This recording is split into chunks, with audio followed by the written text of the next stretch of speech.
Dís marí bhcháirde agus fáilteóibh go dtí agrán sé agus an teagrán dúnach sa traseo de chórá le hógaí le Foras na Gaeilge.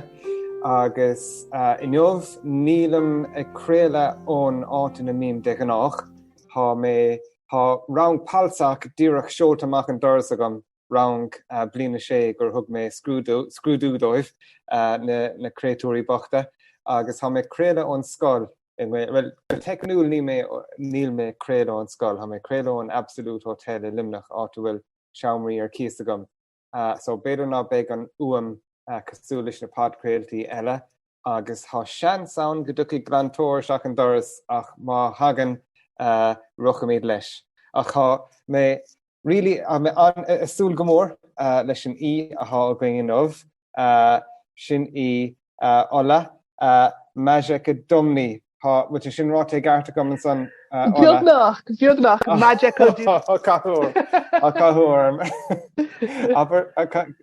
Majekodunmi, isn't it? Yeah, Majekodunmi. Majekodunmi, anna bhín an aib céanna gomsa le ógaí ó céadachar. Agus nuair go háirithe nuair bhí me géar a bia ó dú ar an bhón bhí mar rá der siad an tanam agus de ghnách well in mé Tomás óg nó mé ógaí ifre héan agus an son an nurig mé ó céadachar nó just an dóga mé an féidireacht is éasca agus ceilethar ará. Bíon sais bíon stad beag nuair bhín sé seo a dul raige mi cheann agus cai go an duine an taobhile den bhónrá bhfuil animarólas gan duine seo néchar nó cádatá tarlú. Tuairlí le rudí chéad domsa Adam omlá ná mhuireála, so deganá just taim le Ola deganá tá anag bhór daoine mar sin éanamh so. Agus cad é an tanam omláin ríist? Mhuireála? Mhuireála, ó sin go háling. Agus cén chial athá leis an anam? Well, an chial a bhuilis leis ná cinál precious of wealth ach ní cinál wealth atá a bhuins le airgid ach cinál ó héh prosperity rudí mar sin. Wow. Tá sé an dain mar míú. Sprála mé. Agus má leis cé leat chumá ala mar bhí mar in animas a bheith ag caint ribhe seo ach há madra nua feite gom éile sanam de. Agus madra popi beag agus tá sí taing fé láthair agus bheor mí hartín níor thug mise actually thug Michelle í go dtí an tréad lia agus tá sí taing fé láthair ach má leis céir fé sin. Na chu míad a caintinis? Yeah, tá agus tásúla go go méid sin níos fearr chumá. Be chacam le sin níos an craoltóirín bocht. Péis go é Ola, há míad an sáil le leart leatsa ní meán armsa. Agus tú is as blá clia tú agus tú lunahem ná clia gobar fé láthair na bhfuil agus tá cúpla líród san éire go tócha ag an am céanna ná bhfuil.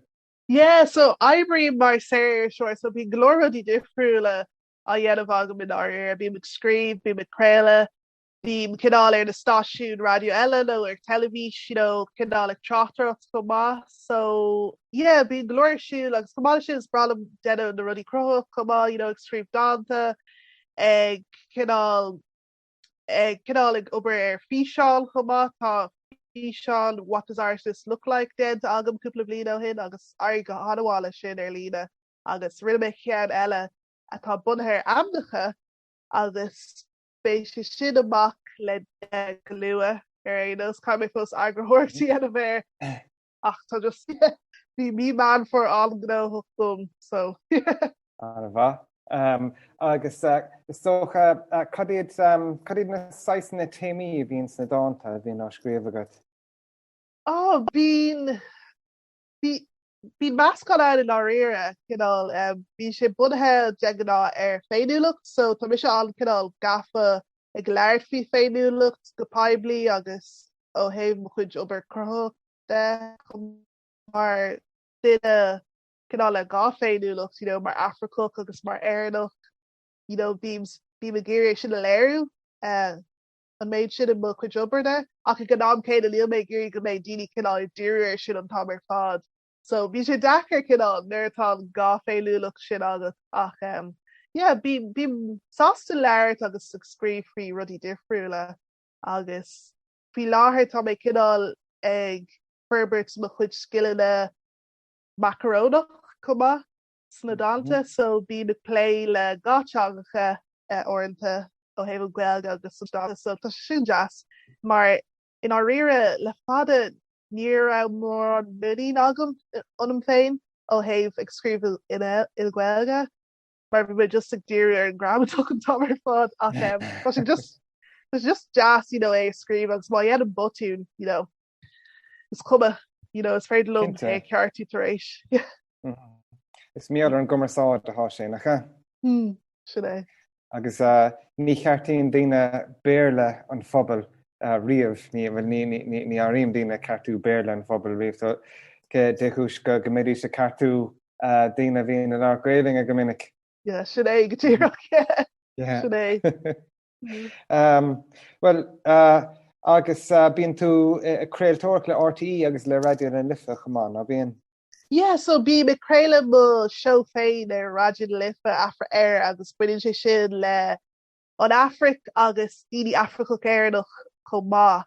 So bí me cinál ag casa ceol an cinál gá féinúlach sin agus thusach mé an blion se chatte agus bhí mé gur just rud chin difriúlaí eileh mar rih sin bhí mé ag deile craoltóirt ar an chlór seanlist an tathair agus bhí sé sin buinteach le glór cinál seanraí difriúla sa cheolach. It is tá dúú ar ceol Africa céirnach. Agus tá mé sásta leis mar sílam gur rud cinál difriú é agus cumála sin sa réilga chumá si go jazz cinál tástálaí eileh ar rudí difriúla mar sin so hatnín sé go mórlumm agus bí me trachtrucht ar ornadí chomá agus rí an televíse eilech sula RTí agus TG Cahir agus BBC chomá. Agus an ceol Africa céirnach a tú trachtar an son beidir má saimig na haistóí bhfuil éon moltaí agat madidir le ealaíontóirí nó ceoltóirí gur féidir le bheith gaiisteach so an rud an téanrad go thróil sa gomsa nuair lúnta sin ná beidir an Afro-Celt sound system ach caiig bhfuil a bhd níos mú daoine ag cruthú ceol mar sin. Tá go leir daoine bhíms ag casar mo chlóir féin fata mata díorhara chumá is bralam a an soa cai gachta é sin le brandú suas sé as. Is bralam chuid ceol Burna Boy chumá náiger beag nach gracha atá aige is brala mé in áir.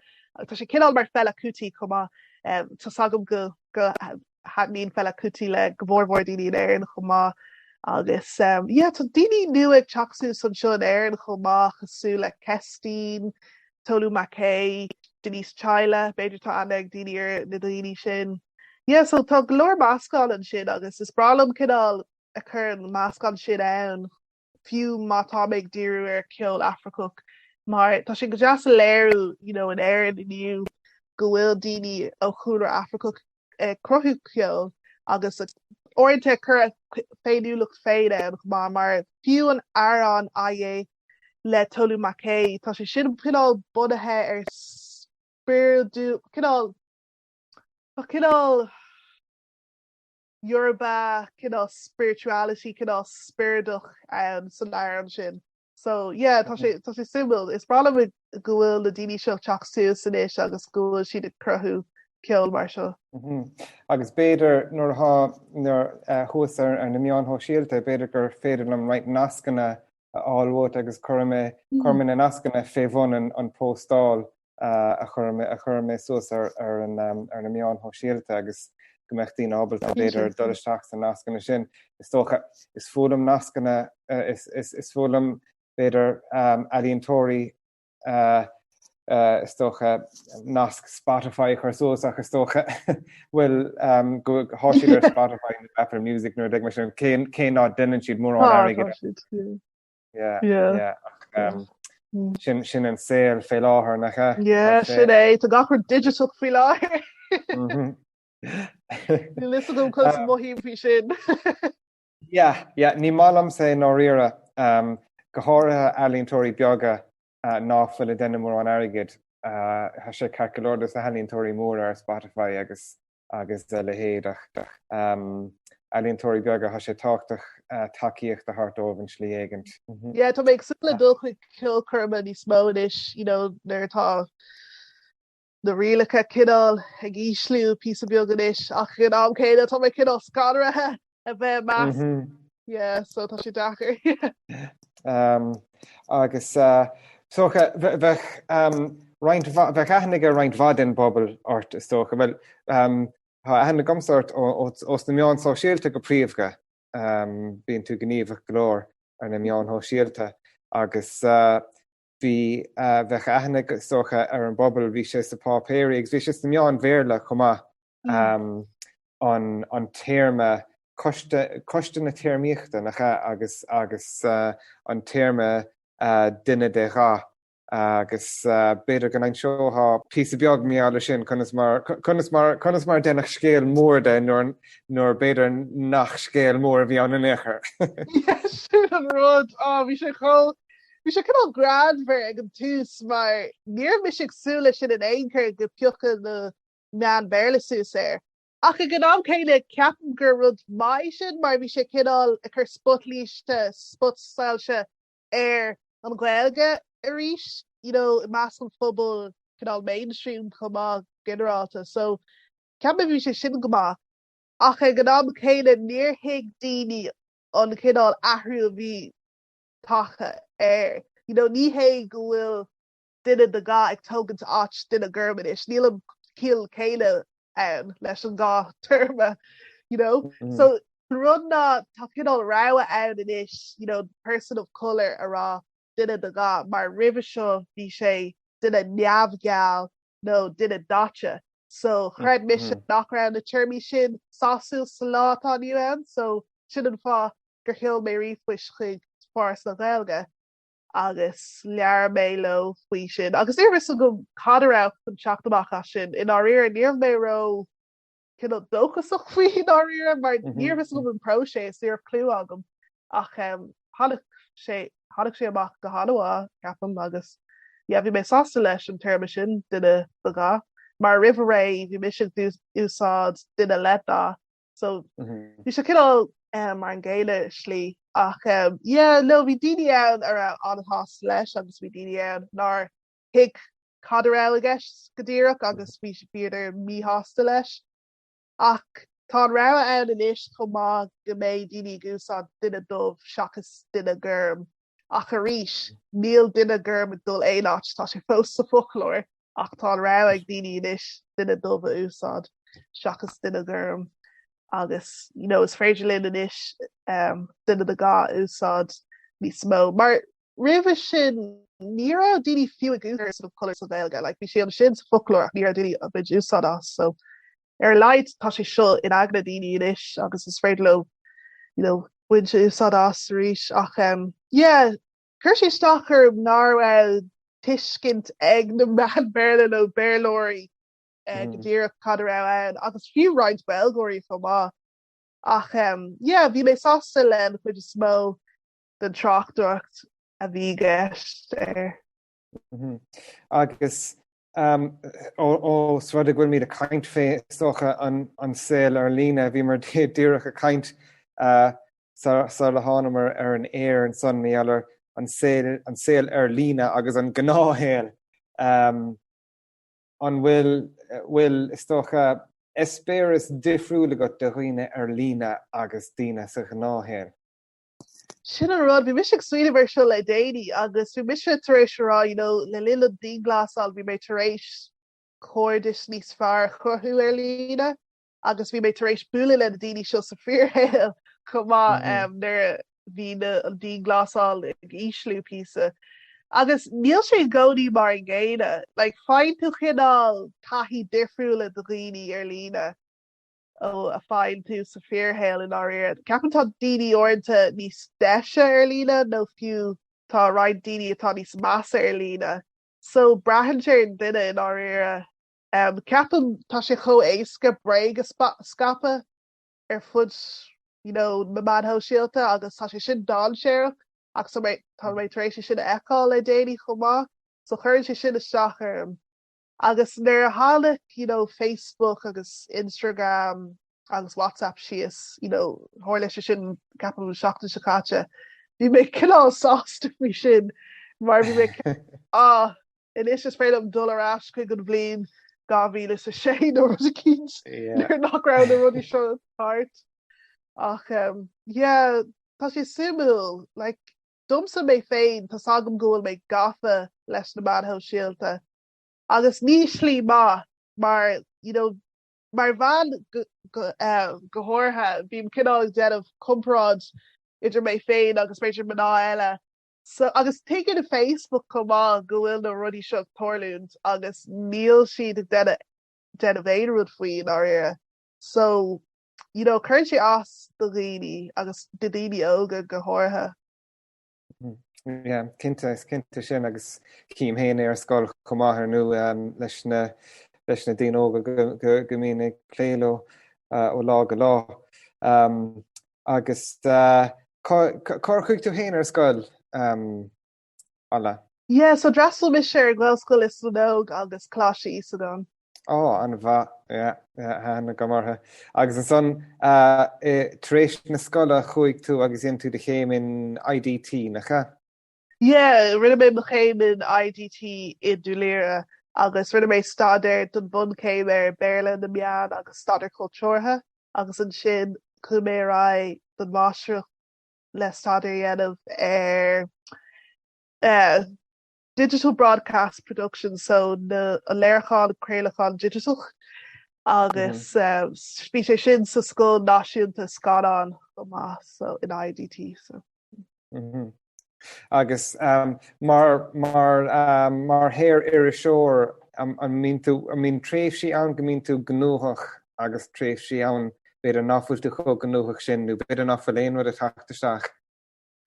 Tóir líd sé sin bhí máscáin cai mé rá le lin na dín glasál bhí níl mé cinál gar an bhí sin mar bhí sé sin gnóthach dumsa agus bhí na gig sa teachtarteach ó héh rudí cruthaach agus rudí bris le an éirseireacht agus bí máscáin aon in áir tá bhíonn sé sin dumsa in áire agus tá mis sin díireachtar éis tosú ar cinál freelancing an blion seo so tá mé donna dahir bín sé dachar cínse ach tá mé chéál ag fá cóirle ó daoine eile táí sinne ná mé atá tar éis be gobar na réimse sin ar fáinna blianta so tugann sé dóchas tó marhénos agus just caiitú dul ra leis agus cinál tú féad a chur amachchan sin agus tóirlíonn se.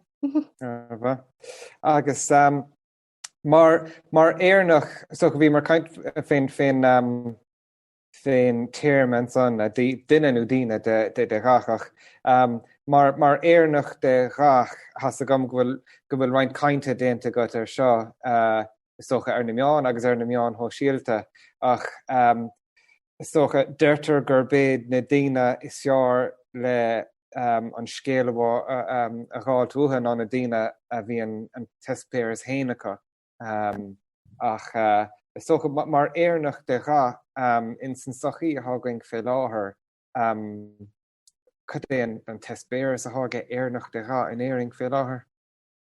Ceapan sin tá sé tar éis fiáú mé sin mar nuair háda mó ismóiríonn seo chuig éireann bhí sé difriúil taithí mór an ar ag daoine nó na saoráin ag fiú ar daoine de chuúla inimirchuch nó na himnechuig in áire agus bhí golóir chríocha saoin agus bhí sé cinál mar cadatá na daoine seo teachtain seo le déanamh cinál mar an rud ná bhí daoine airnacha ag fágáil an tír seachas daoine teachta seach so don céadú a riomh deir na nóchadí bhí daoine ag teachtasteach go timp na chruine so chuir sé sin inar daoine agus tuigim sin ach bhí golóir anóla saoin agus ceapam tá anóla sin tar éis athhrú go hanawa an méid sin cai mé rá mar an rud ná mar duine óg inis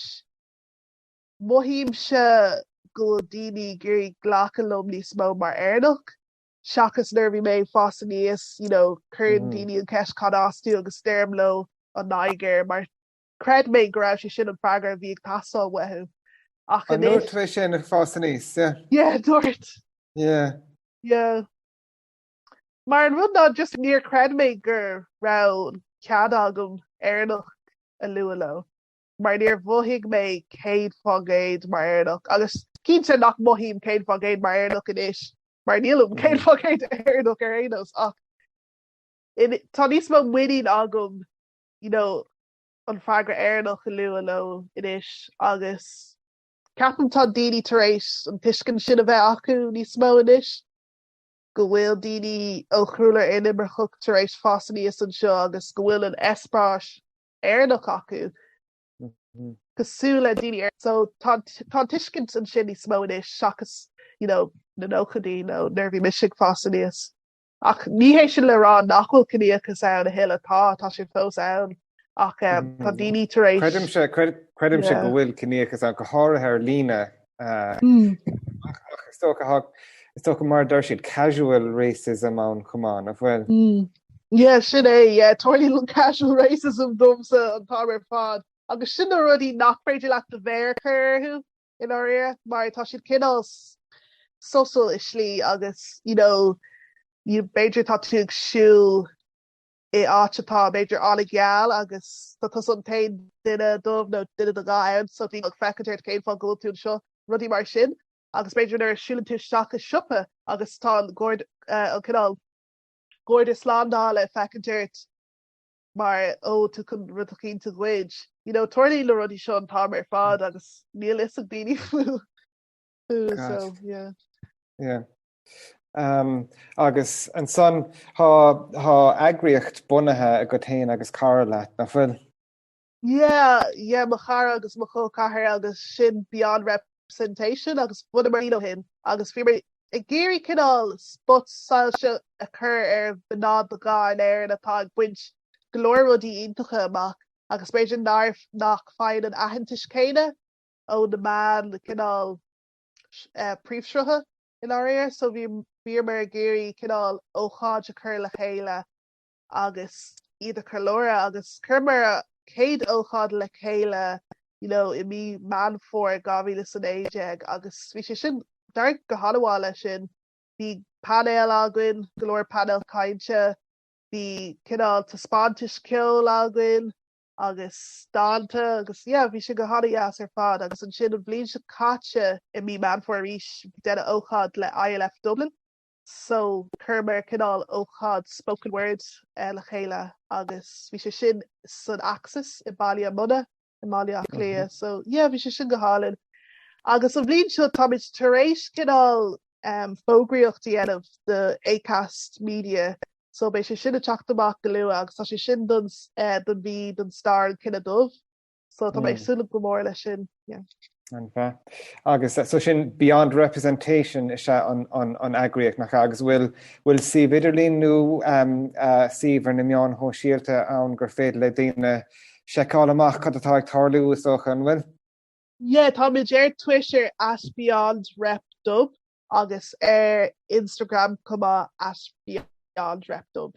Agus os rud é go bhfuil bhí mar caiinte san Sarahánna mar ar cumá méallar há go leor taiste le déanta agat. Well níl an méid an taiste déanta agamach tá ag súla níos mó dhéanamh agus mé óg agus tá mé éis tastal chuig an Niger, chuig Berlin fao go, chuig Amsterdam, chuig Prague, chuig London, tá mé dul arís go luath agus tá mé éis le cinál stopovers I anmh chumá Barras agus in Amsterdam arís chumá agus agus golóir sin golóir taiste is don hamsa péisce le. Níl méid sin taiste le déanta go mór an daine. Agus Cén is spéir sa bhí got nuair a imigh tú go dtí an nígéir nó naigéir?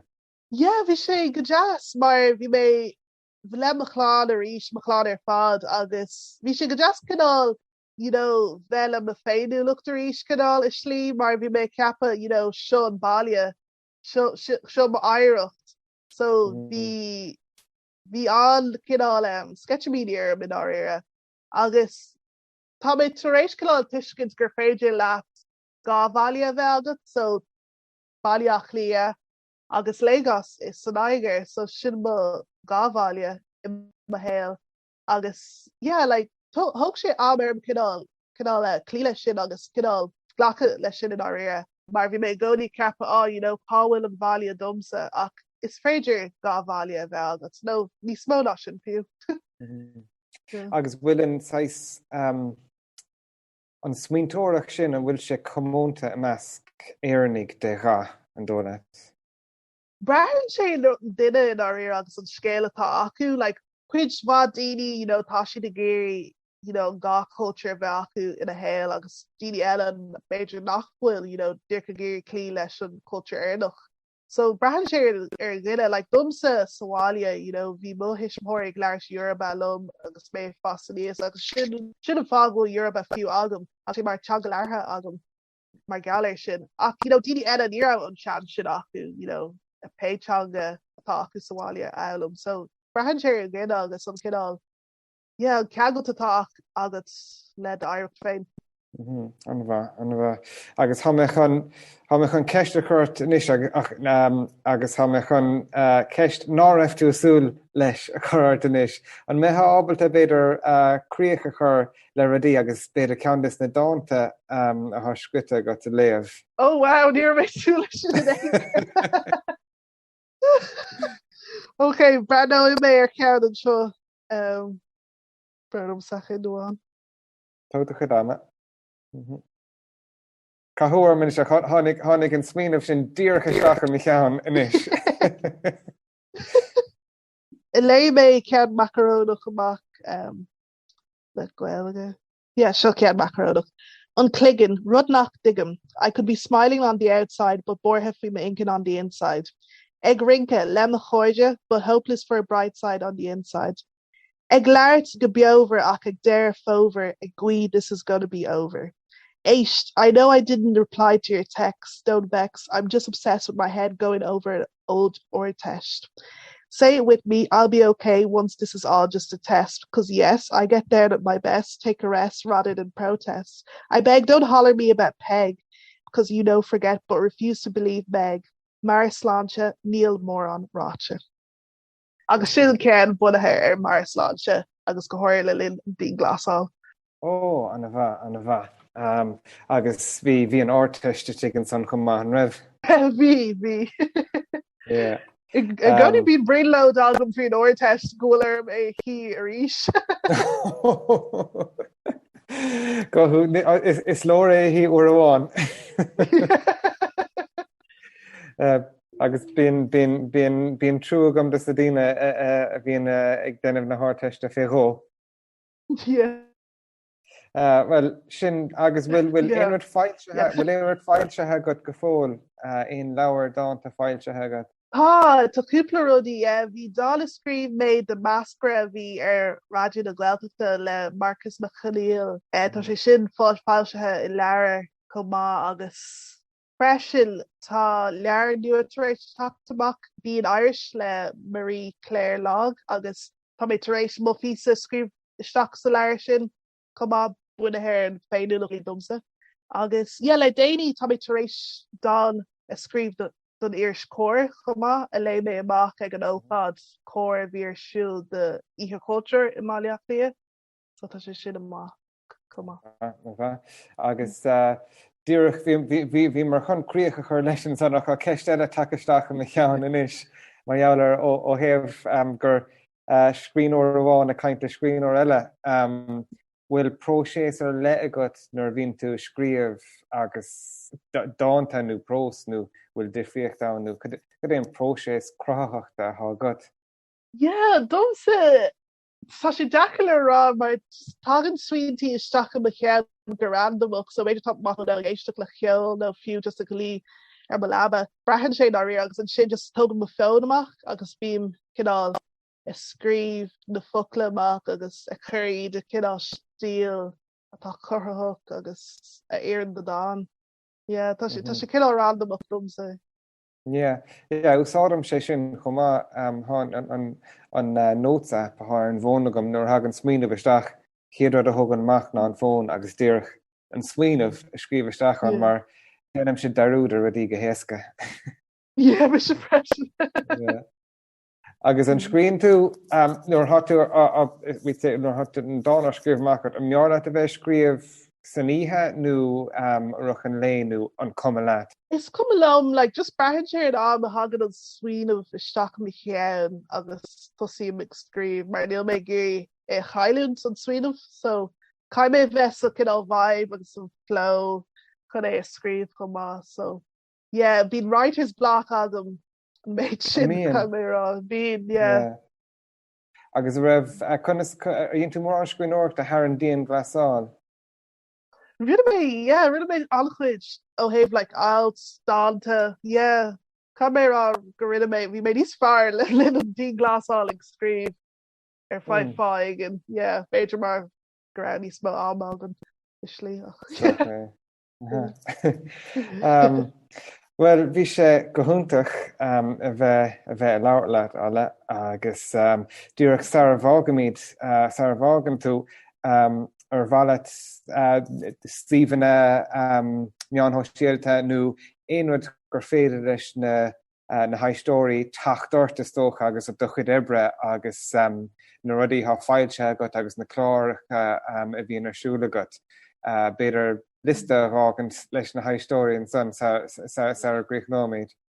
So Instagram Ola Majekodunmi agus ar Twitter ag Ola Majekodunmi hain agus chumála sin tá mé ar Facebook chumá agus ó héh na obair atá fáilsethe is féidir dul ar Liffey Press ar líle agus an leabhar bíon Airse ordu agus iriseoir chumá ar líle is féidir gáin a chalan sin nó an iris a ceannach an sin agus ó héh an leabhar máscara ní na saga mátá sé fós ar fáil ach is féidir sin a brandú ar líle chumá.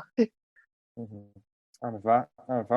So gur míle maithagad eile as an táma chur le taobh leabhart le mar an bad craola agus má bhíle bhéchas go mála foras na Gaeilge arnú mar gan foras na Gaeilge ní bheith an padcraola seo ní bheith stábalta an padcraola seo a scuil amach agus seo an teagráin darnach mar dúirt mé agus leúna dé beag séasúr eile going cíimiid agus go dtí sin a cháda gur míle maithagad agus slán.